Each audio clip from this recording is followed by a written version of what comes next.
Hello everybody. Good morning, good afternoon, good evening, happy Friday. I would like to talk about today 3 steps to reprogram your subconscious mind. Why 3 steps? Because what is in your subconscious mind?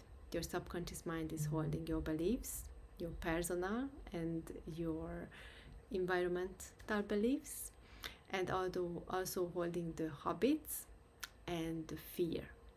And this is the 3 main parts which we need to work on actually to be able to reprogram our subconscious mind.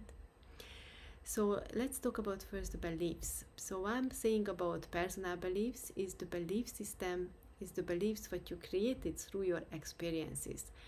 It can be not just before you're 7 years old, but either after as well, through your experiences or through whatever you heard or whatever is happened to you.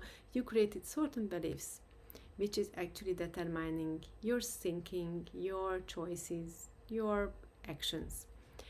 And then there are the beliefs which are from your environment, from your parents, teachers, family, whatever. Those are the beliefs which is most likely they came to you before you were 7 years old and you were mostly in theta brainwaves. And you were like a sponge grabbing all kinds of informations. So that's when your basic beliefs were actually accumulated in your subconscious mind. And then when we're talking about habits, the habits also occurred. So you actually created your habits also as you were growing up. From your childhood, you actually mimicked others. You took the habits of the people who you spend the most time with. That's actually how you grow up. That's what you actually put on. And as you become more conscious and more aware of what is good for you and what is not good for you, that's how actually you might start to already reprogram yourself by changing your habits. And then and also the addiction, don't forget the addiction, those are negative habits actually.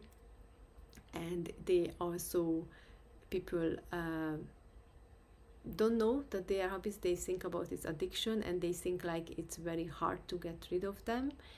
That's why they have a different name though, because they have some other neuroscientific connection, and it's more it have some side effects when they actually trying to get rid of them, right?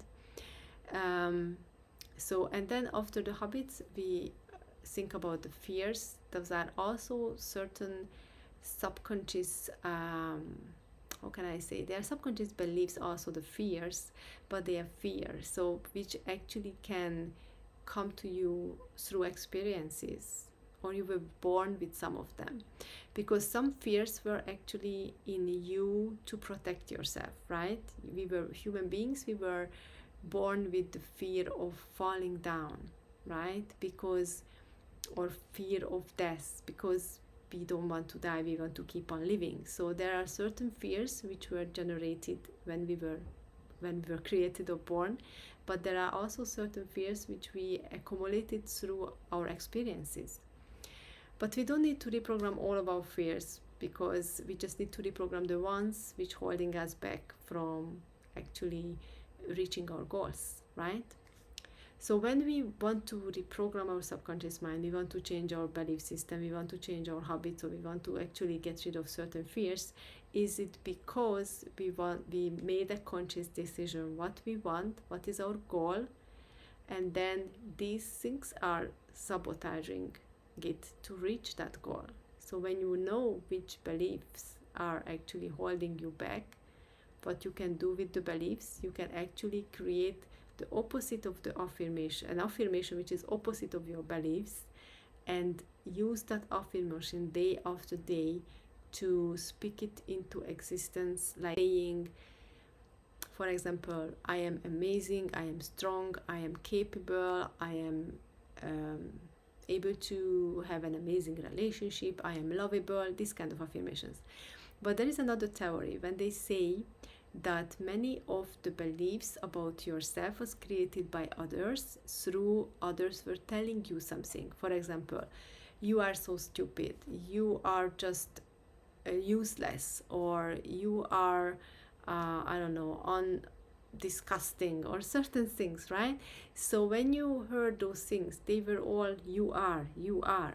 So some of the people, some scientists, neuroscientists, they recommend to actually record some affirmations or listen to affirmations when they say you are blah blah blah, right? Because that's how you can reprogram those which you received from others. But obviously there are some beliefs which you created for yourself through your experiences, that's the other part. Then you can reprogram that through I am blah blah blah or I believe. But the most powerful is when you say I know that I am able to, I know that I am good enough, I know. To use the I know is much more powerful than I believe, basically, when you do the actions. And then when it's about habits, for habits you just need to be determined and consistent. Find an accountability partner. Make it easier for you to implement good habits and make it difficult for you to actually execute the negative habits, and make it slowly one by one so you don't get discouraged on the way, and be consistent for a couple of months to actually see the results and to keep the results consistent, right?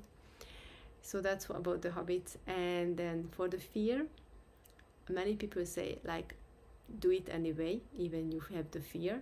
And again, only you need to change, or you need to focus on the fears which is holding you back from your goals. So I'm not talking about fear of a spider or fear of height, because that might has nothing to do with your goals or with your plans in life, right? Or with your dreams. So I'm just thinking about that you need to focus on the fears of certain things which can hold you back from reaching your goals, right? So when you have those fears, it's because it keeps you in a comfort zone, right? We call it comfort zone, and people say get out of your comfort zone because that's where the growth happens, right? But when you suddenly jump out of your comfort zone, you can experience stress and anxiety. So what can be a better situation is that when you know where you want to be from A to B, what is your outcome, favorable outcome, what you want to reach, and the fear is between, then okay, so what do I need to do to reach the B position is actually having new skill set, practicing, make sure I am fully aware what I'm doing, I am fully aware what I want to actually produce, create, or do in those B situations. So when you actually spend time to learn skills, to prepare yourself, to prepare your vessel, mean the body, mind, and soul, then you eventually find yourself in a situation that you're not jumping out of your comfort zone, you actually pushing your comfort zone bigger and bigger, then eventually your whole world is your playground, because you feel comfortable anywhere and by anything to happen to you. You're not gonna feel ashamed, you're not gonna care about what other people would say, because that's the most fear people has, like what they gonna say about me or how they gonna make me feel. But if you become resilient, you're gonna be so powerful that because you don't care about these things anymore, that basically your comfort zone is just gonna be huge, and then you actually gonna be able to do anything fearlessly, right? So this is the 3 steps, and actually just for you to know, if you practice Samadhi meditation, which is a 60,000 years old karma yogi technique from Adiyogi Shiva, then these steps are much easier, and you also gonna gain many other positive things. So if you want to learn more about this, you can visit my website or download my ebook. The link is around this video, and see you next time.